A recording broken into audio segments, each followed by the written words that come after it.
E você já foi batizado com fogo? Não sabe o que é isso? Então venha comigo e venha aprender Mateus capítulo 3, versículo 11 ao versículo 12, o que é que significa o batismo com fogo em Mateus. Venha comigo. Mateus capítulo 3, do versículo 11 ao 12, diz a seguinte palavra, a palavra do nosso Deus. Eu vos batizo com água para arrependimento, mas aquele que vem depois de mim é mais poderoso do que eu, cujas sandálias não sou digno de levar. Ele os batizará com o Espírito Santo e com fogo. A sua pá ele a tem na mão e limpará completamente a sua eira. Recolherá o seu trigo no celeiro, mas queimará a palha em fogo inextinguível. O que quer dizer esse texto?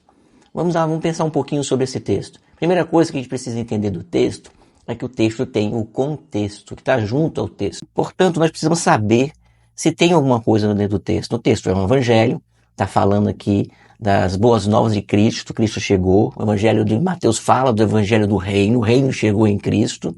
Cristo é o Messias esperado, tão esperado pelos judeus.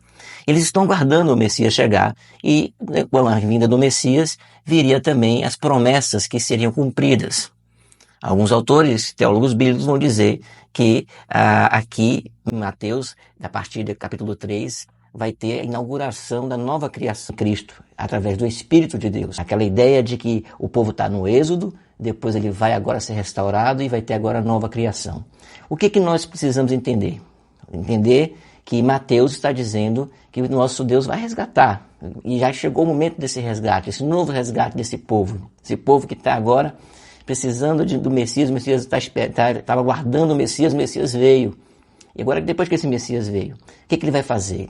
Mateus vai mostrar que o reino chegou, o trono de Davi está com alguém que realmente era o dono do trono. Davi estava só apontando para esse dono do trono. Davi não era o rei que é o rei último, né? O rei último é o nosso Senhor Jesus Cristo.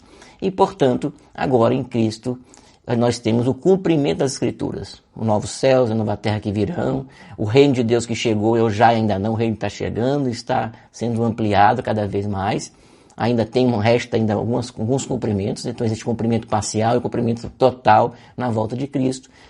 E Mateus vai nos mostrar algumas dessas questões aqui, mostrar Cristo como rei, e aquele que reina e que veio ali na descendência. Você vê que na genealogia mostra o último descendente de Davi, mostra Jesus, a raiz, de onde é que Jesus vem. Mas aí, meus irmãos, o que é que a gente precisa capturar desse texto? Eu preciso saber do texto com contexto. Então, vamos pensar um pouquinho, vou lá ao capítulo 3, porque eu não quero me demorar muito com vocês. No capítulo 3, é importante nós compreendermos, no capítulo 3, que ele começa no versículo aqui.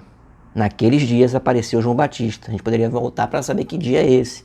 O dia esse é o dia onde, nos versículos anteriores, Herodes morreu e o anjo do Senhor apareceu em sonho a José e disse, lá no Egito, e disse-lhe, dispõe-te, toma o menino, sua mãe, e vai para a terra de Israel, porque já morreram os que atentavam contra a vida do menino. Herodes tinha morrido no capítulo 2, versículo 19. O anjo aparece e disse, já pode voltar.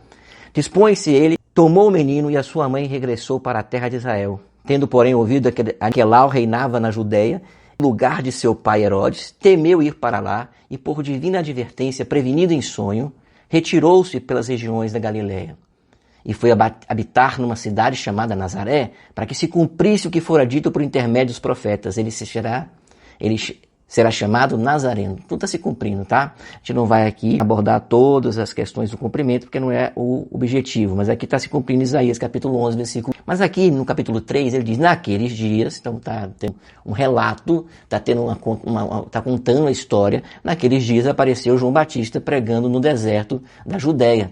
E dizia, arrependei-vos, porque está próximo o reino do céu, porque este é o referido por intermédio do profeta Isaías. Vós que clama no deserto, preparai o caminho do Senhor e endireitai as suas veredas. Usava João veste de pelos de camelo, um cinto de couro, a sua alimentação eram gafanhotos e mel silvestre. Então saíam a ter com ele Jerusalém, toda a Judéia e toda a circunvizinhança do Jordão, e eram por ele batizados no rio Jordão, confessando seus pecados. Vendo ele, porém, que muitos fariseus e saduceus vinham ao batismo, disse-lhes, raça de víboras, quem vos induziu a fugir da ira vindoura? Produzi, pois, frutos dignos de arrependimento. E não comeceis a dizer entre vós mesmos, Temos por pai Abraão, porque eu vos afirmo que destas pedras Deus pode suscitar filhos a Abraão. Já está posto o machado à raiz da árvore. Toda árvore, pois, que não produz bom fruto, é cortada e lançada ao fogo. Vamos lá agora. Então, no mesmo capítulo 3, nós temos versículos anteriores que mostram João Batista, mostram suas vestimentas, mostram quem era João Batista. João Batista depois vai mostrar que ele é aquele que vem no espírito profético de Elias. Ele aqui não é ideia de reencarnação, é uma ideia de que ele vai seguir a escola de Elias. Ele é o último profeta do Antigo Testamento, porque ele é o último profeta que anuncia a vinda do Messias. Então Malaquias é o último profeta, é evidente, mas a gente fala que João Batista ele vai anunciar a vinda do Messias. Vem aquele que virá, aquele depois de mim, né? Eu não sou digno de desatar as sandálias dele, que ele está falando de Cristo. Então, aqui, o que vai acontecer? O que está acontecendo é o cumprimento de Miqueias, é o cumprimento de Malaquias, é o cumprimento do texto que diz que antes que o Messias viesse, teria uma preparação. Elias viria. Eles estão esperando Elias. Quem é Elias? Será que Elias veio? A pergunta depois vai acontecer isso.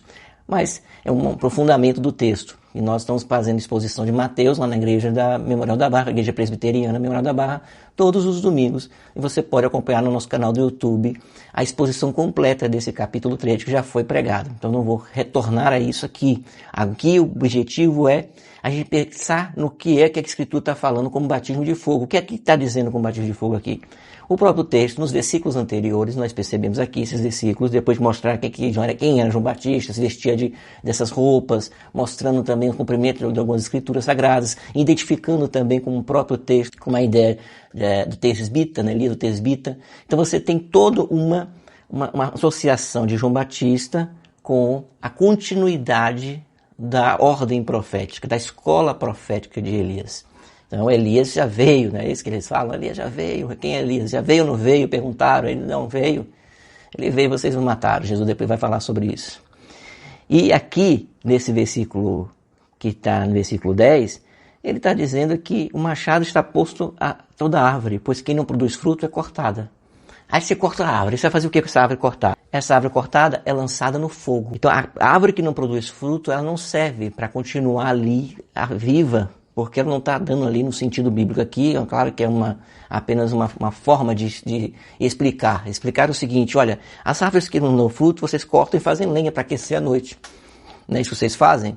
Então, a árvore que não dá fruto, se ela estiver dando fruto, você não vai cortar uma árvore que está frutificando para você, está alimentando a sua família, portanto você não vai cortar. Mas uma árvore que não dá fruto, você usa para quê? Para a fogueira.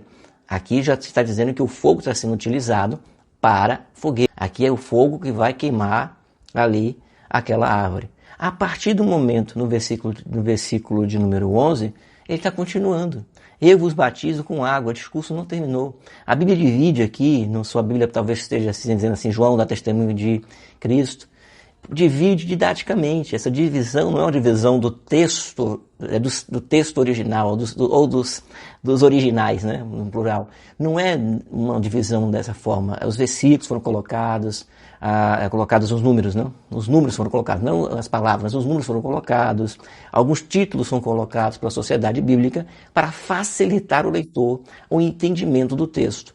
Mas nós precisamos compreender que essa divisão não é uma divisão estava dentro do evangelho completo. O evangelho era para ser lido completamente, uma história para você ler completa. Essas paradas que a gente faz, essas divisões é para entendimento e compreensão da gente. Então vamos lá o que interessa.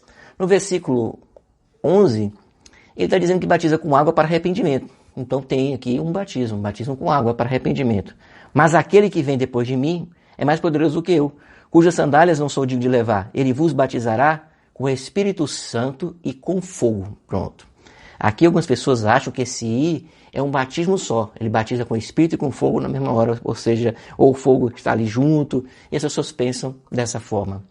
Mas esse I, ele pode ser aqui interpretado como duas coisas. Ele vai batizar com a Espírito e com o fogo. São dois batismos diferentes. Como é que você prova isso, pastor? Como é que você vai provar que são dois batismos diferentes? Como é que você prova nisso? Tá bom, vamos lá. O que o texto diz aqui? A sua pá, versículo 12, está aí na sua Bíblia no capítulo 13. Versículo 12, a sua pá ele tem na mão, limpará completamente a sua eira. Ele vai limpar, tem uma pá para limpar lá a sua eira. recolherá o seu trigo no celeiro. O trigo vai para o celeiro. Então, quem é trigo, quem é fruto da árvore, lembra da árvore? Fruto, árvore. Trigo, celeiro. A árvore que dá fruto está ali, fica lá. A árvore que não dá fruto vai ser cortada e lançada no fogo. Vamos agora. Recolherá o seu trigo no celeiro, mas, de adversativa, mas, porém, entretanto, todavia, contudo, queimará a palha em fogo inextinguível. Esse fogo aqui é fogo de juízo. É o fogo do juízo do Senhor. O Espírito Santo está trazendo salvação. Ele está trazendo graça e misericórdia. Salvação, mas ao mesmo tempo ele está trazendo o fogo do juízo. Isso faz parte da obra messiânica.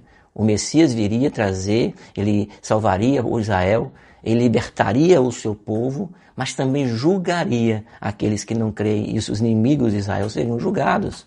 Portanto, meus irmãos, o que o texto está dizendo é que é um batismo de salvação, e a outra coisa é o julgamento, o juízo. O próprio texto de João 3,36 diz que aquele que crê já está salvo, mas aquele que não crê, sobre ele permanece a ira de Deus. O Evangelho sempre está falando dessa questão, de dois momentos, o se crê e o que não crê. De graça, mas o Evangelho também fala de juízo. Portanto, eu espero que você não seja nesse sentido de Mateus, que eu não estou entrando nos sentidos específicos dos nossos irmãos pentecostais, eu estou entrando no sentido do fogo que Mateus fala. Eu espero que você nunca seja batizado com fogo. Pelo contrário, que você seja batizado pelo Espírito Santo de Deus. Que Deus assim te abençoe. Espero que você tenha entendido o texto nesse momento que nós estamos fazendo de Entendes o que Lês, que é uma sériezinha bem pequena aqui que a gente está fazendo para ver se você está entendendo o que você está lendo. Que é da pergunta de Filipe, que pergunta, entendes o que lês? Pergunta ao eunuco.